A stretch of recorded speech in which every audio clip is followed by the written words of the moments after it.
Hi friends, welcome back to ನೀವು Jashvi vlogs. I hope ಎಲ್ಲ ಚೆನ್ನಾಗಿದ್ದೀರಾ ಅಂತ ಅಂದ್ಕೊಂಡಿದ್ದೀನಿ.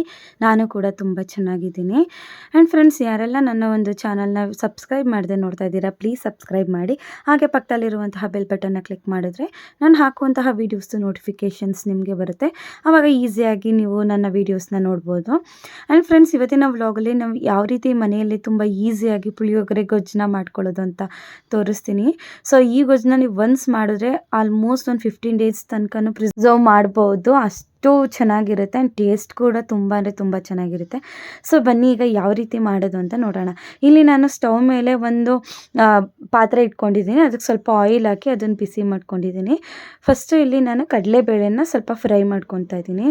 ಇಲ್ಲಿ ನಾವು ಎಲ್ಲ ಇಂಗ್ರೀಡಿಯೆಂಟ್ಸ್ನೂ ಕೂಡ ಒಂದೇ ಸಲ ಹಾಕ್ಕೊಂಡು ಫ್ರೈ ಮಾಡ್ಕೊಬಾರ್ದು.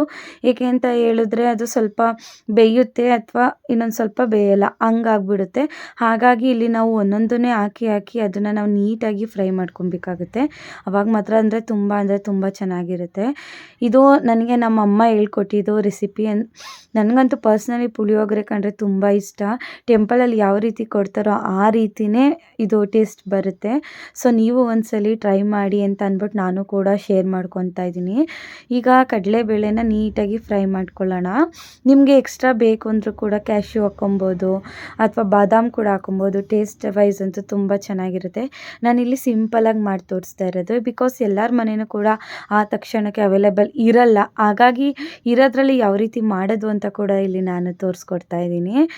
ಕಡಲೆಬೀಜ ಎರಡೂ ಒಟ್ಟಿಗೆ ಹಾಕ್ಬೋದು. ಬಟ್ ಕಡಲೆಬೇಳೆಯಲ್ಲಿ ಸ್ವಲ್ಪ ಲೇಟ್ ಕುಕ್ ಆಗುತ್ತೆ, ಕಡಲೆಬೀಜ ಸ್ವಲ್ಪ ಬೇಗ ಕುಕ್ಕಾಗಿ ಅದು ಸ್ವಲ್ಪ ಕಪ್ ಬಂದುಬಿಡುತ್ತೆ. ಹಾಗಾಗಿ ಇಲ್ಲಿ ನಾನು ಸಪ್ರೇಟಾಗಿ ಅದನ್ನು ನಾನು ಎಣ್ಣೆಯಲ್ಲಿ ಫ್ರೈ ಮಾಡ್ಕೊತಾ ಇದ್ದೀನಿ. ಸೊ ಇವಾಗ ಇದು ಕಡಲೆಬೇಳೆ ಆಗಿದೆ. ಇದನ್ನು ನಾವು ಒಂದು ಸಪ್ರೇಟು ಪ್ಲೇಟ್ಗೆ ಎತ್ತಿಟ್ಕೊಬೇಕು. ಏಕೆ ಅಂತ ಅಂದರೆ ಅದು ಟೇಸ್ಟು ಹಾಗೇ ಇರುತ್ತೆ.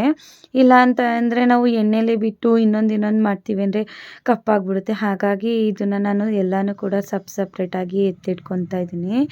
ಆ್ಯಂಡ್ ನಾನು ಯಾವುದೇ ರೀತಿ ಮನೆಯಲ್ಲಿ ಮಾಡಿರುವಂಥ ಪುಳಿಯೋಗರೆ ಪೌಡರ್ ಕೂಡ ಹಾಕ್ತಾಯಿಲ್ಲ. ನಾನು ಹಾಕ್ತಾ ಇರೋದೇ MTR ಪುಳಿಯೋಗರೆ ಪೌಡರ್. ಇದಂತೂ ತುಂಬ ಚೆನ್ನಾಗಿರುತ್ತೆ. ಡೈರೆಕ್ಟ್ ಆಯಿಲ್ಗೆ ಹಾಕ್ಕೊಂಡು ಬೇಕಾದರೆ ಪೌಡರ್ನ ನಾವು ಕುಕ್ ಮಾಡ್ಕೊಳ್ಬೋದು. ಇಲ್ಲ ಅಂತ ಅಂದರೆ ಈ ಥರ ಮಾಡ್ಬೋದು. ನೋಡಿ, ಇವಾಗ ಕಡಲೆಬೇಳೆ ಫ್ರೈ ಆಗಿದೆ. ಇದನ್ನೆಲ್ಲನೂ ಈಗ ನಾನು ಒಂದು ಪ್ಲೇಟ್ಗೆ ಎತ್ತಿಟ್ಕೊತೀನಿ. ಸೊ ಇದಾದಮೇಲೆ ನೆಕ್ಸ್ಟು ನಾನು ಕಡಲೆಬೀಜ ಹುರ್ಕೊತೀನಿ.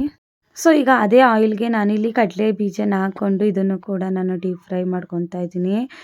ಯಾವುದೇ ಒಂದು ರೆಸಿಪಿಗೆ ಅಂದರೆ ಚಿತ್ರಾನ್ನ, ಈ ಥರ ಪುಳಿಯೋಗರೆ, ಆ ಥರಕ್ಕೆಲ್ಲ ಕಡಲೆ ಬೀಜ ಸ್ವಲ್ಪ ಜಾಸ್ತಿ ಇದ್ದು ಬಾಯಿಗೆ ಸಿಗ್ತಾಯಿದ್ರೆ ಅದು ಟೇಸ್ಟೇ ಬೇರೆ, ಅಷ್ಟು ಚೆನ್ನಾಗಿರುತ್ತೆ.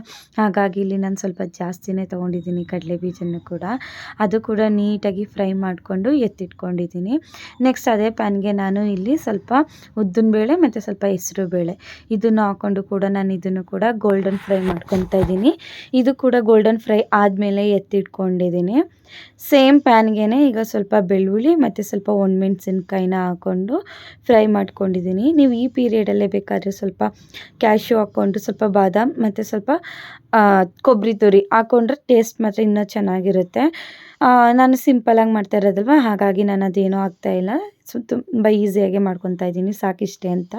ಸೊ ಇದನ್ನು ಕೂಡ ನಾವು ಸ್ವಲ್ಪ ಡೀಪ್ ಫ್ರೈ ಮಾಡಬೇಕಾಗುತ್ತೆ. ಸೊ ಇದು ಡೀಪ್ ಫ್ರೈ ಆದಮೇಲೆ ಅದನ್ನು ಕೂಡ ಸಪ್ರೇಟ್ ಎತ್ತಿಟ್ಕೊಂಡು ಅದೇ ಪ್ಯಾನ್ಗೆ ನಾನಿಲ್ಲಿ ಸ್ವಲ್ಪ ಕರ್ಬೇವಿನ ಸೊಪ್ಪನ್ನ ಹಾಕ್ಕೊಂಡು ಅದನ್ನು ಕೂಡ ನಾನು ಅದ್ರ ಸ್ವಲ್ಪ ಕ್ರಿಸ್ಪಿನೆಸ್ ಇರಬೇಕು ಕರ್ಬೇವಿನ ಸೊಪ್ಪಲ್ಲಿ, ಅಲ್ಲಿವರೆಗೂ ಕೂಡ ನಾನು ಫ್ರೈ ಮಾಡ್ಕೊತೀನಿ. ಯಾಕೆ ಅಂತ ಹೇಳಿದ್ರೆ ನಾವು ಹುಳಿ ಒಳಗಡೆ ಹಾಕಿದ್ರೆ ಅದು ಆಲ್ಮೋಸ್ಟ್ ಅದು ಮಾಮೂಲಿ ಮೆತ್ತೆ ಆಗುತ್ತೆ. ಹಾಗಾಗಿ ಇಲ್ಲಿ ನಾನು ಕರ್ಬೇವಿನ ಸೊಪ್ಪನ್ನ ಕೂಡ ಸ್ವಲ್ಪ ಕ್ರಿಸ್ಪಿಯಾಗಿ ಫ್ರೈ ಮಾಡ್ಕೊತೀನಿ. ಸೊ ಈಗೆಲ್ಲ ಫ್ರೈ ಮಾಡ್ಕೊಂಡಿದ್ದು ಆಯಿತು. ಅದೇ ಪ್ಯಾನ್ಗೆ ಎಣ್ಣೆ ಜಾಸ್ತಿ ಅನಿಸಿದ್ರೆ ಸ್ವಲ್ಪ ತೆಗೆದಿಟ್ಬಿಟ್ಟು ನೀವು ಸೇಮ್ ಪ್ಯಾನ್ಗೆ ಸ್ವಲ್ಪ ಬಿಸಿ ಮಾಡಿಕೊಂಡು ಅದಕ್ಕೆ ಸ್ವಲ್ಪ ನಾವು ಇಲ್ಲಿ ಸಾಸಿವೆ ಹಾಕ್ಕೊಂಡು ಅದು ಚಿಟಪಟ ಅನ್ನೋವರೆಗೂ ವೆಯ್ಟ್ ಮಾಡ್ಕೋಬೇಕು. ಸೊ ಸಾಸಿವೆ ಆಲ್ಮೋಸ್ಟ್ ಎಲ್ಲ ಒಗ್ಗರಣೆಗೂ ಕೂಡ ಇರಲೇಬೇಕು, ಏಕೆಂದರೆ ಟೇಸ್ಟ್ ತುಂಬ ಚೆನ್ನಾಗಿರುತ್ತೆ. ಹಾಗಾಗಿ ಇಲ್ಲಿ ಸಾಸಿವೆ ಹಾಕ್ಕೊಂಡು ನಾನಿಲ್ಲಿ ಸಾಸಿವೆ ಸಿಡಿಯೋವರೆಗೆ ಇಟ್ಕೊಂಡು ಒಂದು ಸ್ವಲ್ಪ ಹುಣಸೆ ರಸ ಮಾಡ್ಕೊಂಡಿದ್ದೀನಿ. ನೀವು ಇಲ್ಲಿ ಹುಣಸೆ ರಸ ಎಷ್ಟು ಮಾಡ್ಕೋತೀರ ಅಷ್ಟು ಗ್ರೇವಿ ಮೀನ್ಸ್ ಗೊಜ್ಜು ನಿಮಗೆ ಸಿಗುತ್ತೆ. ನಾನಿಲ್ಲಿ ಸ್ವಲ್ಪ ಜಾಸ್ತಿನೇ ಮಾಡ್ಕೊಂಡಿದ್ದೀನಿ. ಹಾಗಾಗಿ ಅದೇ ಆಯಿಲ್ ಒಳಗಡೆನೇ ಹುಣಸೆ ರಸ ಹಾಕ್ಕೊಂಡು ನಾವು ಅದನ್ನು ಕುದಿಸ್ಕೊಬೇಕಾಗುತ್ತೆ. ಅದಕ್ಕೆ ಈಗಲೇ ಸ್ವಲ್ಪ ಟೇಸ್ಟಿಗೆ ತಕ್ಕಷ್ಟು ಉಪ್ಪು ಹಾಕ್ಕೊಂಡು ಅದನ್ನು ಸ್ವಲ್ಪ ಮಿಕ್ಸ್ ಮಾಡ್ಕೊಳ್ಳಿ. ಏಕೆಂದರೆ ಹುಣಸೆ ರಸ ಎಲ್ಲನೂ ಹೀರ್ಕೊಬೇಕಲ್ಲ, ಫ್ರೈ ಆಗಬೇಕಲ್ಲ ನೀಟಾಗಿ, ಅದಕ್ಕೆ. ಆ್ಯಂಡ್ ಸ್ವಲ್ಪ ದೊಡ್ಡ ತುಂಡಷ್ಟು ಬೆಲ್ಲ, ಸ್ವಲ್ಪ ಕಲರಿಗೆ ಅರಿಶಿನ ಪುಡಿ ಮತ್ತು ಸ್ವಲ್ಪ ಖಾರಕ್ಕೆ ಚಿಲ್ಲಿ ಪೌಡರ್ ಹಾಕ್ಕೊಂಡು ಅದನ್ನು ಅಷ್ಟು ಹಾಕ್ಕೊಂಡು ನೀಟಾಗಿ ಅದನ್ನು ನಾವು ಬಾಯ್ಲ್ ಆಗೋಕ್ಕೆ ಬಿಡಬೇಕು. ಅದು ತುಂಬ ತೆಳ್ಳೆ ಇದೆ ಅಲ್ವಾ, ನಾವು ಹಂಗೆ ಮಿಕ್ಸ್ ಮಾಡ್ತಾ ಮಾಡ್ತಾ ಹೋದರೆ ಫುಲ್ಲು ಗಟ್ಟಿ ಆಗುತ್ತೆ. ಅಲ್ಲಿವರೆಗೂ ಕೂಡ ನಾವು ಅದನ್ನು ಬಾಯ್ಲ್ ಮಾಡಬೇಕು. ಈಗ ನನಗೆ ಸ್ವಲ್ಪ ಅದು ಗಟ್ಟಿ ಕನ್ಸಿಸ್ಟೆನ್ಸಿ ಬಂದಿದೆ ಅಂತ ಅನಿಸ್ತು. ಹಾಗಾಗಿ ಇಲ್ಲಿ ನಮಗೆ ಎಷ್ಟು ಬೇಕೋ ಅಷ್ಟು ಪುಳಿಯೋಗರೆ ಪೌಡರ್ನ ಹಾಕ್ಕೊತಾ ಇದ್ದೀನಿ. ನೀವು ಬೇಕಾದ್ರೆ ಎಳ್ಳು ಕೂಡ ಹಾಕೊಬೋದು. ನಾನಿಲ್ಲಿ ಪುಳಿಯೋಗರೆ ಪೌಡರಲ್ಲೇ ಎಳ್ಳಿರುತ್ತೆ ಅಂತ ಅಂದ್ಬಿಟ್ಟು ನಾನೇನು ಹಾಕ್ಕೊತಾ ಇಲ್ಲ. ಸೊ ಇದೆಲ್ಲ ಹಾಕ್ಕೊಂಡು ನೋಡಿ ಎಷ್ಟು ಗಟ್ಟಿ ಬಂದಿದೆ. ಸೊ ಇದು ಇನ್ನೊಂದು ಸ್ವಲ್ಪ ಗಟ್ಟಿ ಬರಬೇಕು. ನಾವು ಪೌಡರ್ನೇ ಏನಕ್ಕೆ ಬೇಗ ಅಂತಂದರೆ ಉಪ್ಪು ಹುಳಿ ಖಾರದ ಜೊತೆ ನೀಟಾಗಿ ಮಿಕ್ಸ್ ಆಗಲಿ ಅಂತ. ಸೊ ಇದೆಲ್ಲ ಆದಮೇಲೆ ನಾವು ಫ್ರೈ ಮಾಡ್ಕೊಂಡಿರೋದನ್ನ ಹಾಕಿ ಅದನ್ನ ಇನ್ನೊಂದು ಸ್ವಲ್ಪ ಕುದಿಸ್ಕೊಂಡ್ರೆ ಎಮ್ಮಿಯಾದ ಪುಳಿಯೋಗರೆ ಗೊಜ್ಜು ರೆಡಿಯಾಗಿರುತ್ತೆ. ಇದನ್ನು ಅನ್ನಕ್ಕೆ ಹಾಕೊಂಡು ಕಲ್ಸ್ಕೊಂಡು ತಿಂದರೆ ತುಂಬ ಚೆನ್ನಾಗಿರುತ್ತೆ. Thank you.